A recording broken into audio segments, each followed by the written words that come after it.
Hello बच्चों, आज हम देखने वाले हैं कि मोल कैसे निकाले। आज हम सीखने वाले हैं कि मोल संख्या कैसे निकालते हैं। तो चलिए देखते हैं। सबसे पहले बताते हैं, मोल का एक फॉर्मूला होता है जो घोल का द्रव्यमान बटा मोलर द्रव्यमान। इसको इंग्लिश में बोलते हैं मास ऑफ सॉल्यूट और इसको बोलते हैं मोलर मास। तो चलिए निकालते हैं। देखिए दोस्तों, अगर आपको मोल निकालना है तो मोल निकालने से पहले आपको मोलर द्रव्यमान निकालना आना चाहिए।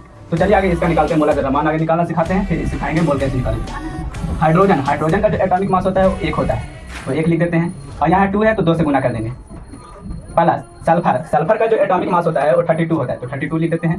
प्लस यहाँ ऑक्सीजन है तो ऑक्सीजन का जो एटॉमिक मास होता है वो होता है 16, तो 16 लिख देते हैं। और यहाँ 4 है तो 4 को है तो 4 से गुना कर देते हैं। और जब इसको सोल्व करते हैं तो 1 को 2 से मल्टीप्लाई करेंगे तो 2 आ जाएगा, और प्लस 32। और जब 16 को 4 से मल्टीप्लाई करेंगे तो 64 आ जाएगा। और जब इसको ऐड करेंगे तो 98 हो जाएगा। तो जो H2SO4 का जो मोलर द्रव्यमान होगा वो 98 होगा। अब H2O का मोलर द्रव्यमान निकालते हैं। तो देखिए यहाँ हाइड्रोजन है, हाइड्रोजन का जो एटॉमिक मास होता है वो 1 होता है, तो 1 लिख देते हैं। यहाँ 2 हाइड्रोजन है तो 2 से गुना कर देंगे।